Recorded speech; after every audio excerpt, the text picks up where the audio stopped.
So earlier this month, I asked my Twitter followers what type of video they would like to see next on my channel. And to my surprise, 64% of them voted for another craft project.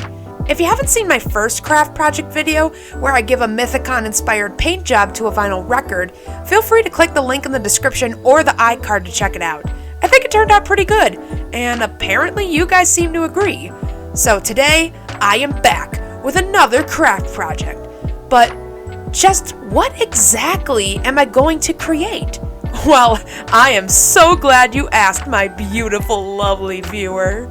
For those of you who don't follow me on TikTok, which is understandable considering the majority of what I post on there is stuff like this. Vanessa, get out of my room, I'm playing Minecraft. Apples! Amazing. Your turn. Debate. Just call me Daddy! Why is no one talking about this? That's the worst part of the banana. What? Duh? Oh no. Do you like my gay shoes?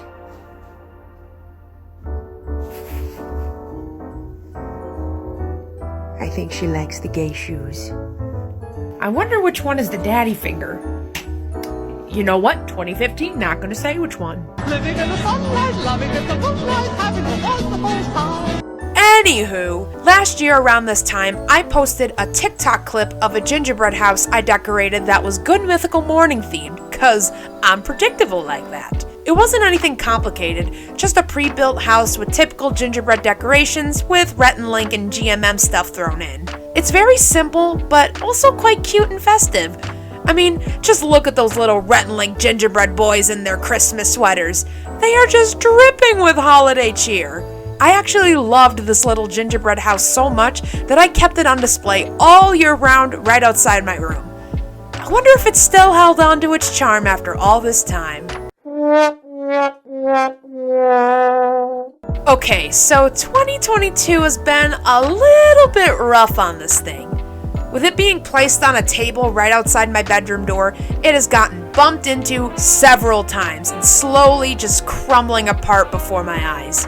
Would you guys believe that frosting isn't a reliable adhesive, even for cookies? I mean, who'da thunk it? I also may or may not have dropped the whole thing trying to bring it in for filming, but that is besides the point.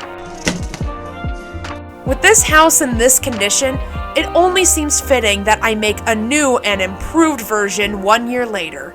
Now, what I did last year was cute and all, but you know your boy has to step it up for all y'all and make something bigger and better than just a little ordinary gingerbread house. And so, my plan is not to make a gingerbread house, but a gingerbread replica of the Good Mythical Morning set. That's right, the GMM set with Rhett and Link at the desk and all of those wonderful background details. With some gingerbread aesthetics mixed in, of course. To use for reference, and just in case the new ones I make don't turn out, I am gonna grab these Rhett and Link gingerbread men that I made last year and set them aside. I'm also gonna save this crisp, Kringle little Santa Claus, because I just think he's cute and cheeky, and even if I don't use him, I don't want him in the trash. I'm also gonna grab this trim of gumdrops and the cockatrice to use for the project. Okay, let's finally put this old thing out of its misery and get started on this ambitious holiday project. Now, taking a look at all the things I have to use to make this project, I first have this gingerbread kit, which is the same kit I used to make the house from last year. The big problem, obviously, with this one is that it is pre-built, and seeing how easily the old house fell apart, I was not so sure how well taking apart the old house would be. So, just in case, I also got this log cabin kit that is not pre-built, so I had a couple more gingerbread pieces to work with. Also, I thought that the log cabin printing worked aesthetically with how the set looks, so I thought it was a good option. I also got some brown cardboard to work with, just in case I didn't have enough gingerbread and needed something a little more sturdy and reliable. Alright, so the very first thing we are going to do before starting anything is just opening up the kits and looking at everything that we have inside of them. I'm trying to be as careful as possible opening the boxes just in case I decide to use parts of it for the project, but I do later on choose to stick with the traditional cardboard boxes I have because they are thicker and I feel like they look better as a cookie stand-in. Both of these kits came with a very large amount of candies and little sprinkles to use, and I also had a pretty large supply put aside just in case I didn't like what was provided. But the most important parts of these kits is going to be the gingerbread bits, obviously, but also the big pouches of icing and the small tubing of icing, because the majority of the decorating I want to keep with edible stuff, you know. I want this to look like a real-life gingerbread house, even though it is the GMM set, so making sure I have enough frosting to work with was very important. And if I had to make my own, I would have, but I'm going to be honest, I'm not a chef. I'm not really great at cooking. I'm very messy and just, it's not my thing. So I would like to avoid having to cook and bake as much as possible on my own. So having enough frosting is very, very important for the project. Now that I got both of the kits emptied in front of me, I am going to start taking apart the pre-built house. I'm going to carefully try and take off the base because it's a nice piece of cardboard and I could use it later, and then do my best to take apart as much of the house without destroying it. Because, you know, I am making the set, it's very important that I have some nice flat pieces of gingerbread to make the big walls for the backing. I really wanted to make sure that the walls themselves were made of gingerbread since they're going to be the big focus of the project, and try to only use cardboard for some of the little details that are harder to make. Now, obviously, this is not a perfect disassemble job, just trying to chip away at the frosting and taking bits apart, and either way, some of the parts do get broken off not so cleanly, but I do get some nice flat wall pieces, which are going to definitely come in handy later on in the project. I'm sure there was a better way I could have taken apart the house, and if you guys know better methods of like how to loosen like hardened frosting and take apart gingerbread house, if you know that, share the info. I'd love to know for if I do another one of these next year, which if you guys want to see another gingerbread house thing next year, let me know in the comments. I love hearing back from you guys. You're my faves. But I think I did a decent job taking apart the house, and I ended up getting some pretty nice wall pieces that I do end up using later for the project. Just to make sure I have enough pieces of gingerbread to work with and give myself the most options, I go back to the bits of the original house that I had built and just pick out a couple of nice flat pieces that could potentially work for the project. Again, I just want to give myself the most options to work with for this, because I really don't want to bake gingerbread for this. Like, it's one thing to make cookies for fun, for the season, and for your friends as a gift, but trying to figure out how to bake custom pieces for this, it's really not my area of specialties, so try to avoid that as much as possible. Now I'm going to go and open up the rest of the gingerbread from the kits. The most important pieces that I needed to get from these were the gingerbread men that were going to be the new versions of Rhett and Link, and the little triangle supports that they put in there for the trees, but I want to make sure that the walls that I set up are going to be super strong and not fall apart, so having those little triangle bits to add stabilization to the walls later is going to be a big help, so making sure I grab those and set those aside. I also set aside the cardboard pieces that came with the kits because, again, they're, nice pieces of cardboard, and for some of the crazier detailed pieces I'm going to make, I'm going to need, all the little bits of cardboard I can get. Now I'm just going to clear off all those candy bags and set them aside for later, and then lay out all of the workable gingerbread pieces I have. I need to see exactly what I have to work with to make the walls, because that's going to be the most important part.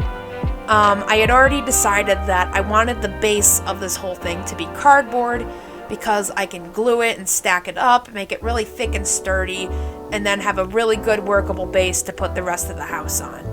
If you don't have a good foundation, then the rest of your project's going to fall apart. That's just house building facts right there. So the most important part was seeing what pieces of gingerbread I can use to make the walls. Just to make sure I'm getting the scaling right for these walls, I do grab the little retin links I made last year and use them next to the gingerbread pieces to see how big I want the set. Because I want to try and incorporate as many of the wall details as possible, but I don't want everything to get too small and cluttered, so making sure that the sizing is right, at least for me, is very important. Now that I've picked out the pieces that I think are going to work well for the walls, I'm going to get started on planning out the base for this project.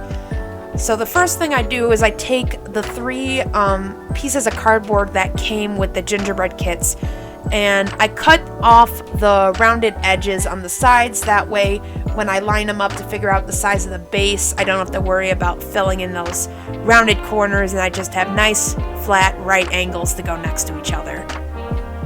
Initially, I was just gonna do 1 wall piece per wall and have it be that small set, but after comparing it with the retin link, I felt like that was way too small, and so I have 2 different wall pieces on each side to really make sure I can get all those lovely details shown, and to make sure that, you know, the wall set fits with the scaling of the gingerbread men that are there. The next thing I am doing here is I start to add in the grid lines for the black and white checkered floor of the set. So with those 2 pieces of cardboard that I have just now set aside for the project, I just start making the lines down and then adding more cardboard as needed to get the floor the right size for the project. Once I'm finished making up the main top of the floor and getting all the grid lines in, I make 2 lines to show where the walls for the set are going to be glued down. And since I am going to be filling in the floors with frosting for each one, I want to also make sure that I have clear borders for what parts are going to be visible and what isn't, so that way I don't end up covering the whole thing with frosting and then, you know, having wasted frosting on parts that aren't even going to be seen. So make sure you always have an outline for your plan, guys. Outlines are important. Now that I got that main top of the floor outlined and ready to go, I am now taking some more cardboard and just cutting out more layers for the base. I cut out 2 small pieces to put in the middle to make sure those floppy pieces of cardboard that I have just taped together have a little more support, and then another main large base to go underneath that to really make sure this is all going to be a nice, sturdy, strong foundation. Now that I've got all those pieces cut out and ready to go for the base, it is time to glue them together. Now, this project uses a lot of hot glue, and I mean a lot of hot glue. I probably could have used normal glue for this part, but I already knew I was going to be using hot glue for most of this, and I just really wanted to make sure everything stuck together, so I use starting with the hot glue for those small parts, and then for that main final large base that I add on, I do also add a little bit of Elmer's glue all with the hot glue, just to make sure it really holds on super strong. To make sure that that hold is super strong and that nothing is going to be falling apart, I also squeeze in some hot glue around the perimeter, just filling in all those cracks and really making sure that these pieces are not going to fall apart. I mean, after seeing the tragedy that was the last gingerbread house I made, I wanted to try and avoid that as much as possible, so making sure I got a sturdy base to put everything on was a must. Now that we have the base glued together and ready to go for frosting, we are going to start by gluing together the walls for the set.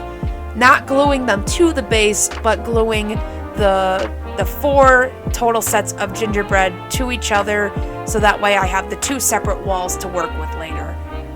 First, I'm starting with repairing the corner on one of these broken pieces, and then once that's done, I'm just going to start gluing these walls together. I start by just doing one basic line of hot glue around each side, smushing them together, and then once that's slowly dried a little bit more, I go to each side and reinforce with more glue. And on the back side that I know is not going to be visible, I really just load it up with hot glue because I want to make sure nothing falls apart on me. And since the backside is not going to be visible, I really don't care how sloppy it is. Like, I didn't even try to remove old bits of candy from the old wall because no one's going to really see that. And if they are looking behind to see that, then they're ruining the magic of Christmas, and they are forbidden from ever looking at a single gingerbread house that I make in the future. That's just the rules. I don't make them. Lord Ginger of Bread makes them.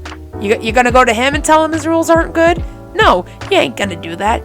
You ain't got the nuts. You ain't got the chestnuts to approach the Lord Ginger of Bread.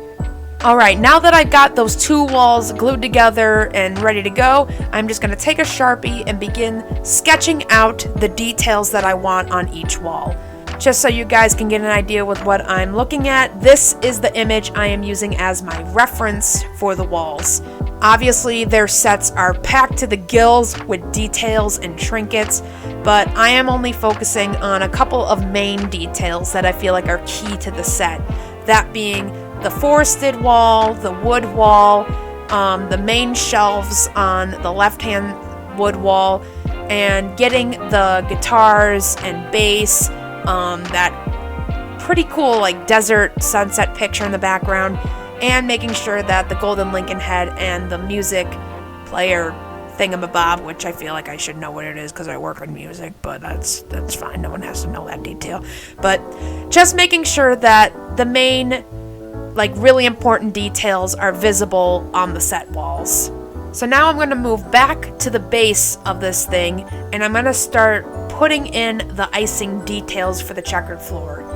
The log cabin kit came with this nice small piping of black icing, so I'm going to use that for the black, and then of course I'm going to use the big bag of white frosting for the white. I was not worried of running out of the white. I clearly had enough of that both from the two different kits, but it was obvious I was not going to have enough black for the flooring. So when I did run out of the black, I supplemented by using the acrylic paint that I had, because it kind of has the same sort of lumpy consistency, and when it dries, it has a slight shine to it, kind of like the frosting. And when you see the finished product, I think, you know, the two are very indistinguishable. The only way you could tell the difference is if you licked it, but don't be licking my gingerbread house, dude. Like, get some help. I'll make you a sandwich if you need food, but don't go licking my gingerbread house, my dude. And after a couple of touch-ups here and there, I am done painting / icing the base for the gingerbread set.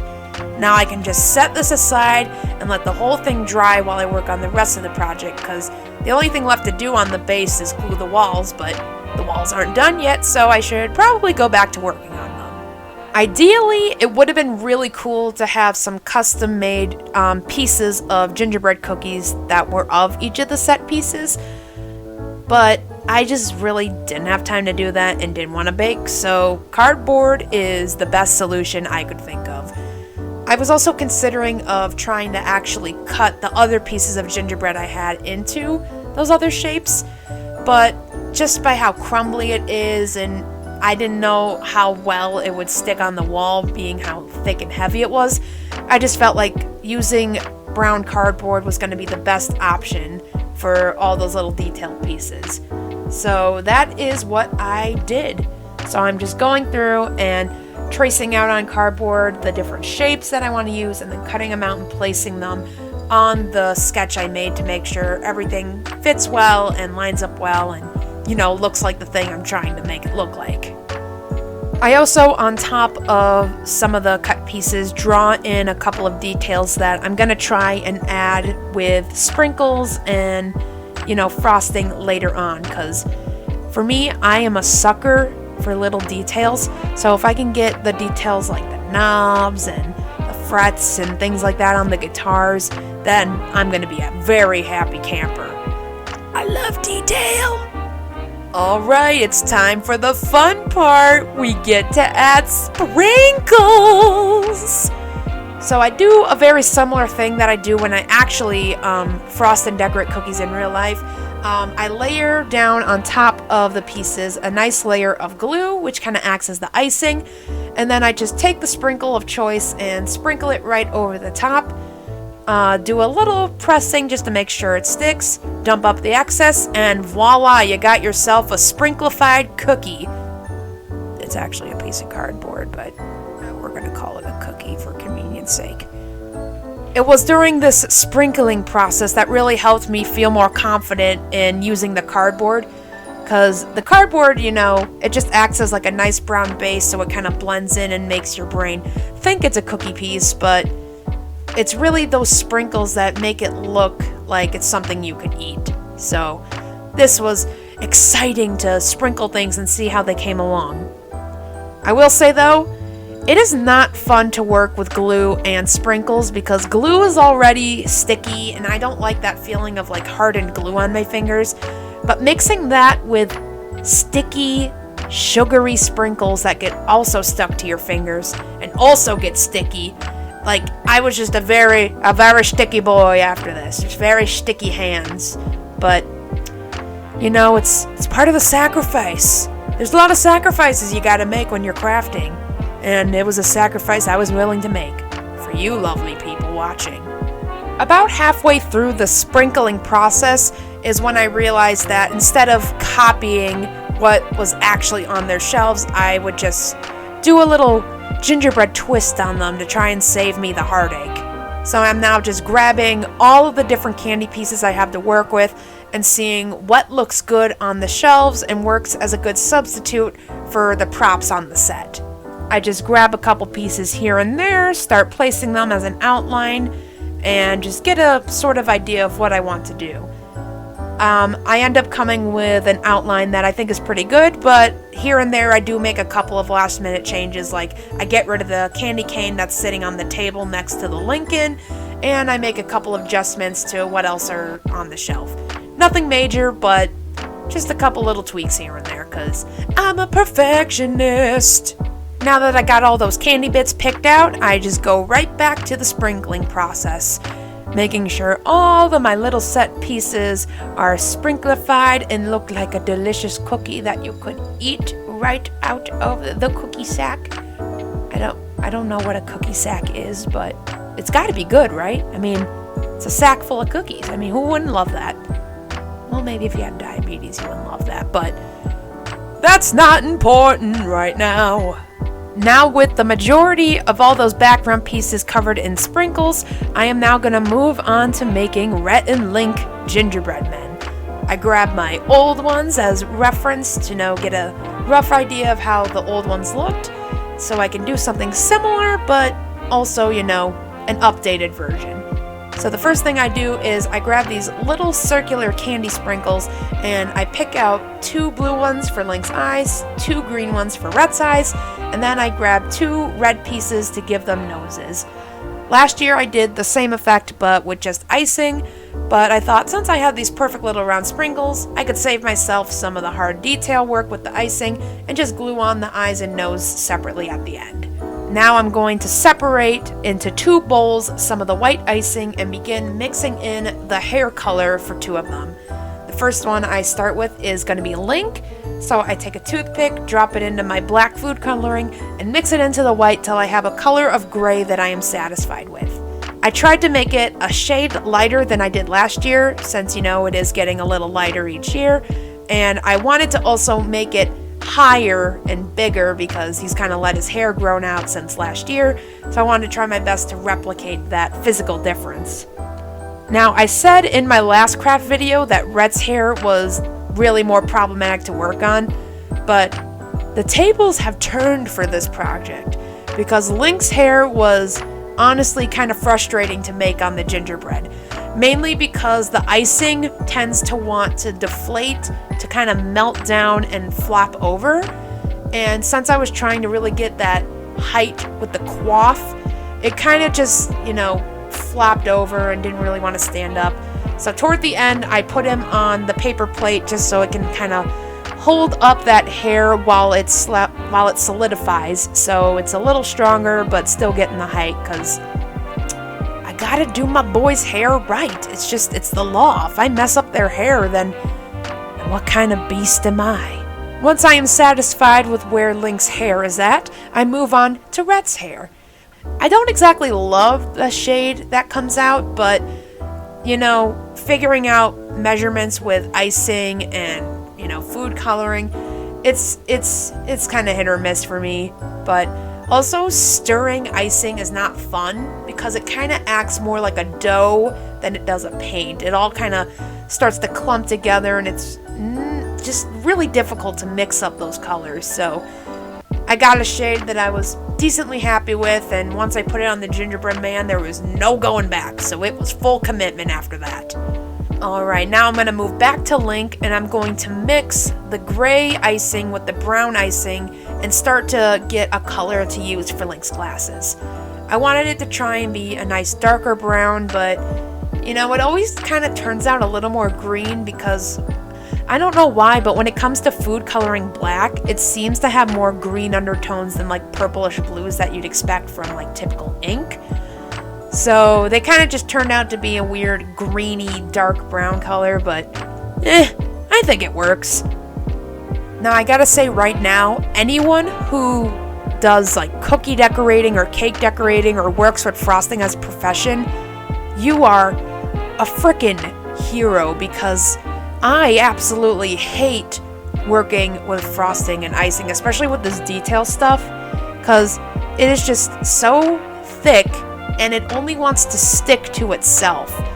Like, it really, like, if I had a piping bag for it, it really works better, but I'm just using, like, scooping on a toothpick, and then I'm kind of dragging and twisting the toothpick in hopes that I can sort of get a straight line to land on there.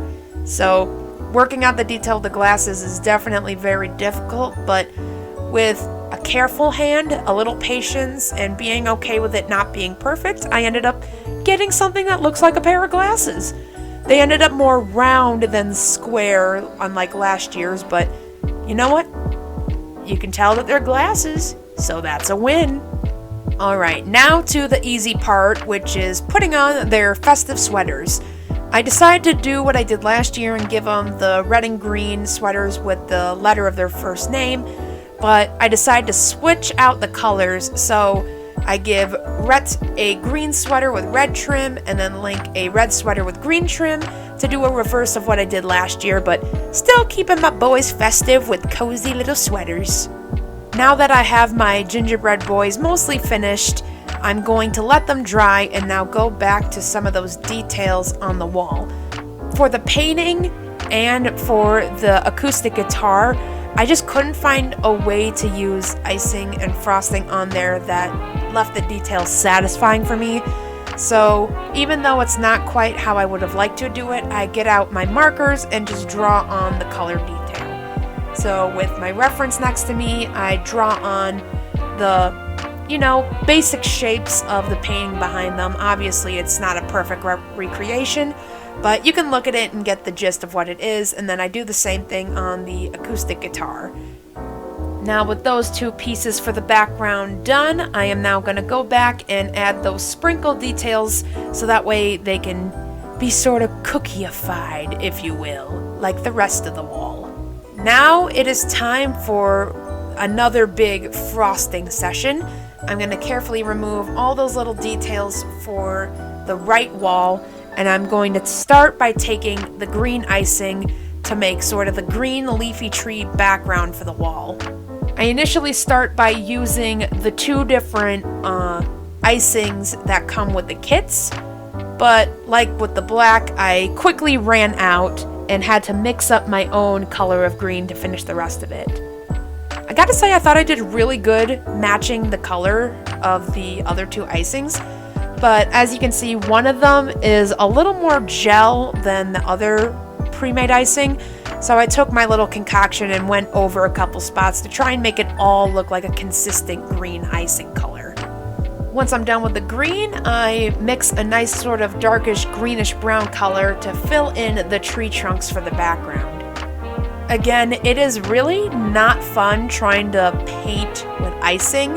If I had put this into a little piping bag, it would have been so much easier, but I kind of like the texturing that I got from using the toothpick on this wall, because again, it is a forest with trees, and so having it brushed on like this kind of adds that wooded texture, and I think it just adds a little extra something, and I love me a little extra something, you know what I'm saying?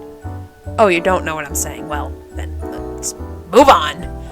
Alright, it's finally time to finalize all of my little details and hot glue them together. I just start by grabbing each little piece that I cut out, put on some hot glue, and carefully place it back on the gingerbread wall. Now, I try to be careful because I want to press it in a little to make sure that, the glue spreads and really adheres well, but you don't want to press too hard because, again, it's a cookie, it's delicate, and the last thing I want to do is completely bust out the wall, especially on this first wall that I'm working on, because since the background is the natural cookie color, I really don't want to compromise that any more than, it may or may not already be, because it's supposed to look like a natural wood grain wall, and I don't want my wall to got no cracks in it. And when I'm done finishing gluing on the pieces to the walls, I also glue on the eyes and nose for the Rhett and Link gingerbread men, making them also completed. Alright, we're getting close to the end of this thing. It is now time to glue on the walls to the base. This is where I start to get really nervous because I want to make sure that when I'm putting them on there, I don't accidentally drop them and have them fall into the icing or the paint, or have them accidentally break and crumble apart. So once I got that initial line of glue down, I am holding it and adding more glue to the front and back side of the wall to really hold it in place. And then I go back in with those triangle pieces of gingerbread I saved earlier and gluing them on the back side for additional support. I glue those supports on, and then of course I add even more glue around the supports because the last thing I want is this falling apart. So I glue those suckers up. I also noticed that there's kind of a gap between the two walls in that back corner, so using some of those other bits of gingerbread, I also glue those in between it so I can have a connection between the two walls and to make sure that there isn't a big seam when you look at the back of the set. I also add a couple more big supports in the back because, again, I don't want this thing falling apart. I mean, spending all that time making the details and getting myself all sticky and yucky making this project, I want this thing to stay, I want it to last, and I want it so if I look at it next year, it isn't just going to be a pile of rubbish like the other house turned into. Alright, just a couple more details and this puppy will be finished. I grab one of the walls from the log cabin kit and I break it down to about the size I want for the GMM desk. I specifically use the log cabin wall because it's got the cute little log cabin wood grain texture already in it, so it's basically already got all the detailing I need for the desk. The only thing I really need to add to it is the microphone, which I do later, and the logo for GMM. And again, because I want this thing to be super sturdy, I grab another triangle of gingerbread and I set that aside so I can make sure it is really sturdy when I glue it on there and that nothing's going to be drooping over time. I mean, there is nothing worse than a gradual droopage. I think we all can relate to that. Also, while looking through my stash of candy, I found this adorable little lollipop that I thought would look great as a stand-in for the fan behind the couch. Now I am just taking my colored pencil and I am drawing in the GMM logo very roughly freehanded. I could have obviously just printed off the logo and glued it on there, but I just kind of felt like the homemade, not super symmetrical vibe really worked well with this kind of project. Just making it look really homemade and, just kind of sloppily fun.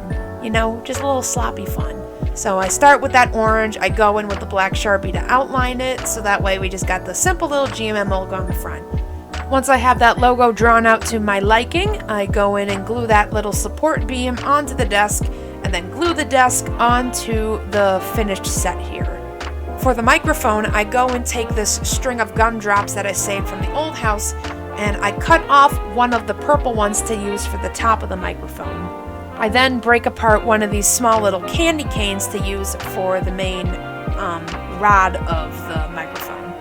That's not the right word. Stand. stand for the microphone. Gosh, I should know this. I should really know that. Anyway, with the candy cane and gumdrop assembled for the mic, I just glue that right in the center and right on top of that structural support in the back. So not only is it holding the desk, but it's holding the mic, so hooray for dual functionality! It is at this time that I realized I had yet to even build the couch for the back, so I grab a piece of cardboard and begin construction on the sofa for the back. In hindsight, I feel like the couch would have looked a little better if I used gingerbread instead, but oh well, it's alright. Besides, I was able to sketch on the blanket details by using cardboard, and it would have been a lot harder to add in those details if I had used gingerbread, so I think it worked out a little better for this. I also take a couple of those extra walls of gingerbread, and I just make a couple of little gingerbread stools that I can set the Rhett and Link on, so that way when I glue them in, they're at an appropriate height at the desk. If I just glued them back behind the desk as is, they would probably have the desk come up to their chin, which is not accurate for my big tall boys, so I make those little stools for them to sit on so they are sitting at the proper height for GMM goodness. Now with my boys properly glued into the set, we just gotta finish up this sofa for the back. Because it is a black leather sofa, I just take my black Sharpie and I color in the majority of the sofa, leaving a rectangle for the blanket that is draped over it. Once I got the black covered in, I go ahead and trim down a piece of gingerbread to use for the plush white cockatrice pillow in the center. I go in and glue in that gingerbread pillow, and then I just fill in the colors for the blanket behind it. In hindsight, I probably should have filled in the colors before putting in the pillow so the lines would look a little cleaner and have more follow through behind the pillow, but you know, I didn't really think through that until it was done, so oh well! And because this is a white pillow, I of course go back to our handy dandy white icing and just completely coat every inch of that pillow. And finally, to finish up that couch, I go back to that roof detail of the old house and carefully remove the cockatrice that I used, trim it down, and then place it right in the middle of that pillow to finish off the detailing. I got really lucky that the cockatrice fit nearly perfectly on that pillow. If it was any bigger, it would not have fit. So, thank you, Fate, for being on my side for the pea show. Alright, the last thing to do is to glue on a piece of gingerbread to be as the base for the chair so it's got a little bit more height, and it also acts as a base for the lollipop to place behind it so it's at the right height for the fan. Alright, that's the last piece of set dressing for this thing. Now there's just one last step we need to do. To really make sure this looks like a good old-fashioned gingerbread house, I just take that white icing and I add a little white trim to the top of the walls, the top of the desk, and to the perimeter of the base. And with that, we can call this project complete.